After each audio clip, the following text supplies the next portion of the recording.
What's up guys, and welcome to another episode of the Drift Games vlog. How are you all doing? Happy New Year. Got a bit of an interesting one today. So as you guys know, I've had my BMW M4 competition for about 14 months, maybe 15 months. I absolutely love this car.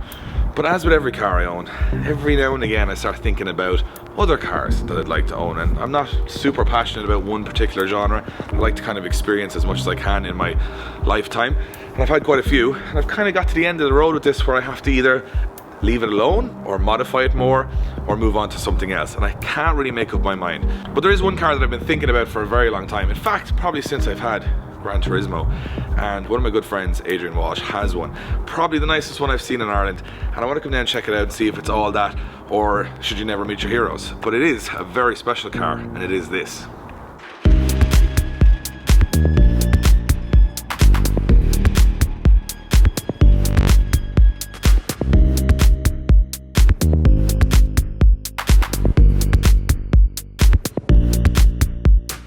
Well, we're here with Adrian. We're going to keep our distance. We're here in Kilkenny, and Adrian has built a very fancy garage with an electric door thing, which I'm very jealous of.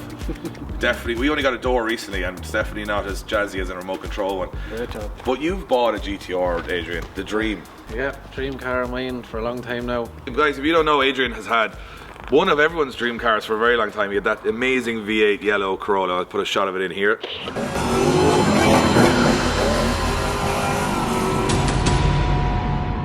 And then you sold it, and I was going, Adrian Walsh is never going to buy a car as cool as that again, and then you kind of did. Yeah. So you bought a GTR, and by the looks of it, yeah, a super clean one. Yeah, very clean, very happy with it now. It's been a big dream of mine for a long time to have a GTR sitting in my garage. Now I said, I'm going to let the cat out of the bag here. I'm thinking about a GTR. Yeah. I'm not sure. There's a couple of things that I'm kind of weighing up, and I'm hoping in this video, because a lot of people, I think, you're probably the same as me, you kind of like the GTR, the idea of the GTR, but then you haven't really driven one or experienced one until you own one, and they're a lot of money. So I kind of didn't want to just say, oh, I'm going to buy one, and then kind of, maybe it's not all that. But I think, to be honest, in pearl white is probably the nicest colour to have on it. For me, I wanted a white one, and when this one popped up, I actually never drove one either until I actually seen this, and it caught my eye. And yeah, the minute I went, even when I arrived and seen it in person, I already had a bought in my head. You're like me, the worst thing ever. And you guys, you'll know at home, if you've gone to buy a car, and I know, like, I've gone to buy cars and said, I love this car. Yeah. And the guy could come out and go, yeah, it's had 3 fires, it's been flooded at the back, the doors aren't coming with the car, and I'd be like, okay, I'll still buy it. A lot of these cars, and I've looked at them in the UK, I've looked at them in the Middle East, they're stone chipped at the front, they've got questionable mods on them, they've probably been battered a little bit off the limiter and stuff, where this one, as you said, the guy bought it more as a cruiser, which is the perfect car to buy. He just had it for cars and coffees, and like literally enjoyed it every Sunday and stuff. And there's not a lot of GTRs, well, especially in Ireland there's not a lot of GTRs. If you guys are watching from the UK, there's GTRs kind of everywhere. Yeah. But in Ireland there's probably not more than 30, 40 GTRs probably in the country, even that. Yeah, you'd rarely see them on the road. Like even when I bring that out, even the local garage people just tend to come over and take pictures and talk to you about it, and you know, you don't see them. It's the strange thing about Ireland is that we have a car culture here that's very passionate, but the government kills it because the cost of VRT, VAT, tax, everything. Like an M4 is a pretty standard car to see in the UK. In Ireland, there's not many M4s, there's not many GTRs, there's not many kind of, and then of course, there's a little bit few more of these, and then in the UK, there's very little of these in this condition, so we'll get to that in a minute. Yeah. And then this one, what sort of power is this one? Well, I don't know exactly, but they're all between 500 and 600 anyway, so somewhere in between that. So this is because they're hand-built? They're hand-built engines, actually. Every single one have a hand-built engine. Which is mad, because then they don't know how much power it has. Yeah. Because every engine would be bedded in differently and do it's a crazy fact, but if you're going to kind of spend the money, it's nice to feel like someone put a bit of love in it. It wasn't just a machine putting the car together, it was kind of hand built. This is kind of the dream car, but I know everyone's been looking at the back of this camera going, what's the story with these two?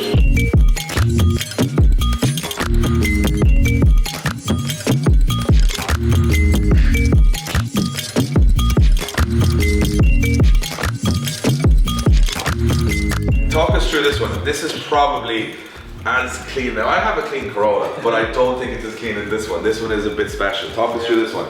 Yeah, so this is a 1985 Toyota 11. It's the Japanese model, the same as yours. It's kind of rocking the UK look. Basically, I grew up with the UK look years ago, going to rallies and stuff. There wasn't many Japanese twin cams back then. It was sort of drifting that brought them in a little bit. Exactly, yeah. So rallying was like, when we say UK look, we're talking the Rebel lights. This one, yeah, the UK look basically is your Revolutions, your 13-inch wheels, your mud flaps, your Jan speed exhaust system. You know, usually the UKs have the CB headlamps on the front, but I actually like the clean look. This car is... It's very clean. It's like a showroom car. Yeah, it's not like my car. People come in and go, "That's a really clean car," and now I feel like it's not a clean car because this thing is like literally so original, spotless, original everything on the car. Yeah, everything is really clean. It's like a time capsule. Yeah. Where did this car come from? How long have you got it? I got it about 3 years now. It wasn't advertised, but I seen the guy posted a picture, and I actually red over black is always my favourite colour in these since I was young. So I asked him would he sell it, and he said he would. So I went up and I bought it, and I paid at the time. I paid good money for it, but like they've just skyrocketed since. Good money at the time. Yeah, now we never knew they'd get to where they are now. At the time I was like, God, I don't know about paying this much, and now I could probably easily just get 10 grand more for the price that I pay. I mean, these are creeping. Like, I'm thinking you're getting 25,000-30,000 euro sort of area for these, which is bananas. When we were younger, this was the car. Like, this was the one. This, and to be honest, this as well for me. When I got into this, these two were very much the very iconic cars. I drive it in the summer, and like there's a good few of my friends have them, so we just get together and we go to Tremor, or we go, you know. And they are fun cars to drive. Yeah, very fun. That one drives really good. It's smooth. There's no rattles in it. It's, you know, it's actually really nice to drive. I'm going to move on from this to the third car, because I would have said, in my opinion, these cars 2-3 years ago, you kind of just did whatever, and these were getting very valuable. Now these are starting to creep up to almost, I think, to a point where they might go past this, because we wrecked a lot of these. Like drifting, I apologise for the many championships that I've run, have killed so many 180s, and then so many were broken to fix the drift ones, and then the good road ones. That good road ones are like hen's teeth now. It's funny, like all these cars now, like this one's pretty stock. It just has some high lower suspension and upgraded brakes and lock on it. But engine wise, it's completely stock. It just has a quite catback exhaust system. And actually, see, it's just a nice standard one.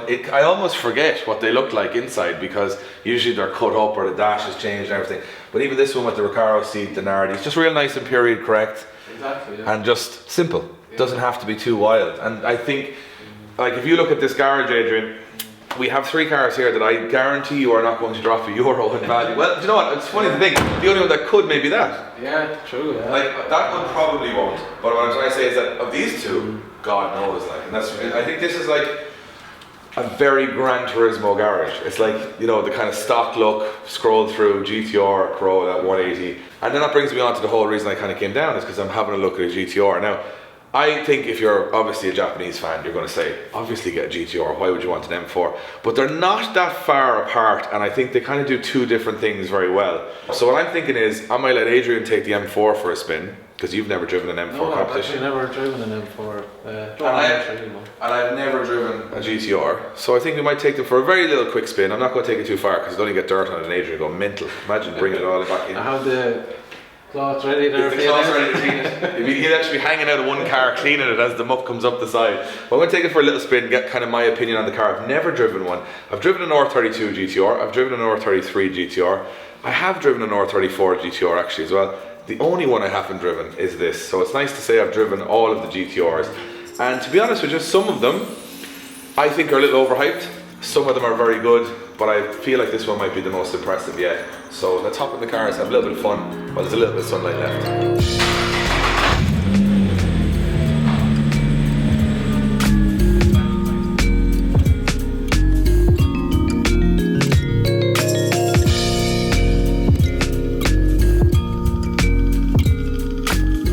Alright, so Adrian's going to take my M4 for a spin and we're going to take the GTR for a spin. So the fresh tyres on it, don't worry. Go and look at them now until you get home.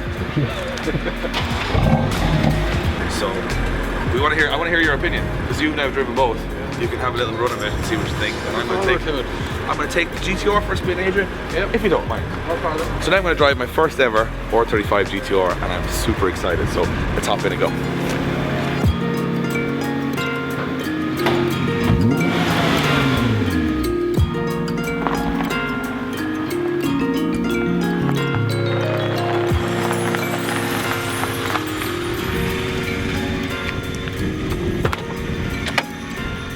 I feel bad getting in here with my dirty shoes. It's very clean. Yeah. This is like a brand new car. Hop in anyway, let's see what this thing is all about. I've watched so many videos of GTRs over the years and I've read so much about them, but to be actually in one is pretty cool. And I love this. This is like a PlayStation 2. Like all of the information you can get up on the dash. That looks exactly like Gran Turismo 4. It does, doesn't it? So this is a proper little road review. I've never driven a GTR and I'm driving it on an absolutely farmer back road in Ireland, which is probably the most challenging place a GTR has ever been. Yeah, I think my M4 can be a little bit bouncy on these roads, but it's actually really, really nice. What I love about this car is that it's very JDM, like everything is very functional. It's not all about luxury. However, what I will say is, nice leather on the dash. You know, it's not very plasticky inside or anything like that. And look at this, we're going onto a very long straight road, which is ideal. So we don't know how much power this car makes, somewhere between 500 and 600 horsepower. Should be pretty similar, I think, to the M4. However, because this is a four-wheel drive car and the M4 is obviously two-wheel drive, I always say the M4 is very nervous because it has so much power going to the rear wheels. It's very light in the back. This is a four-wheel drive car, so I expect it to hook up a little bit better. Both performance cars, one is very Japanese and one is very German. The German is all about fit and finish, it's all about finesse, it's all about nice materials. Obviously the entertainment system and everything on the M4 is far superior, but then in this car it's all about being a bullet. So Adrian said to give it a little bit of a run, and it's his car, so obviously we want to be very respectful just to get the gearbox oil warmed up. So I'm going to take it for a nice little drive. I'm going to turn around up here and then we'll give it the beans and see what it's all about. Just want to give a quick shout out to one of our partners here at Drift Games, Mobil 1 Oil. Mobil 1 have been on board with us for a couple of years now, and we use their lubricants in absolutely every car, whether it's a road car or a drift car. And these guys support every sort of motorsport in the world, everything from the Red Bull Formula 1 team all the way to your budget car in the driveway. So if you want your car to stay reliable, even if it's high performance or just your regular daily driver, make sure you choose Mobil 1 Oil. So I was just about to pull out this junction, give it a bit of the beans, and the old Garda Traffic Corps just passed, so I might just wait here for another 30 seconds or a minute before we go. Here we go. That's second gear and manual. Let's see what she's got. Jesus! That's very fast. That is weapon fast. But it comes on boost. That's outrageous. That is an outrageous amount of power. It's a greasy road, but you can feel four wheels trying to get grip as opposed to two. If I did that in the M4, I'd still be spinning wheels all the way up to third or fourth gear. So that's the question. Is it faster than my M4? I would definitely say it doesn't matter about power.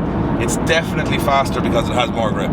Way more grip. It's just more usable power. You know what? The great thing is, it's living up to the hype for me. Because in it feels special. Like the thing about the M4 is, it's a very nice version of a 4 Series to be in. Because there is no standard GTR, it feels special. Like I've never been in a car that looks like this, so it feels special. Now is it, I would say, as well designed inside and as modern as the M4? You're gonna see it. You're gonna see the 5 years of difference around the cockpit of the car. It's not as modern. It's not as modern. Even the little like the gauges and stuff, they're a little bit like they're from a Casio watch, I'm gonna say, for a 2011 car.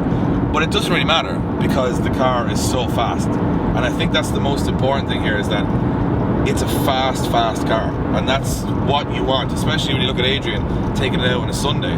It's not about luxury. It's not about having a car that you know, does everything really well, has nice music in the speakers and all that stuff, even though this has a really nice Bose sound system in it. This is all about, well, in my opinion, this is all about performance, handling, and impressing. That's the most important thing. So from my perspective, yeah, the GTR is living up to the hype. And do you know what? I've driven a 32 and a 33, and they are great cars. I wasn't blown away, and I think the reason I wasn't blown away with those cars, as cool as they are, don't kill me in the comments, they're a bit old. Like, they were fast for their time, but now every car is very fast. Whereas this is fast, full stop. This is just a fast, crazy, crazy fast car. So I'm gonna give this one more pull before we go back to the garage, and you're gonna have to excuse me if I smile uncontrollably in this, but you ready, Blaine? Yeah, yeah.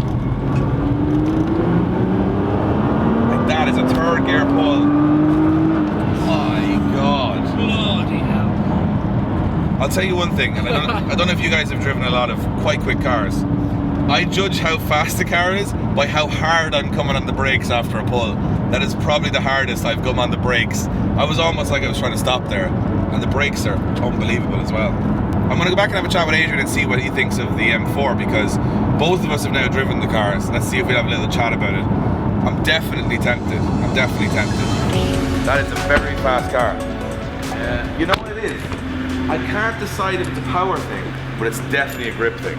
Like, I don't know, what did you think of this?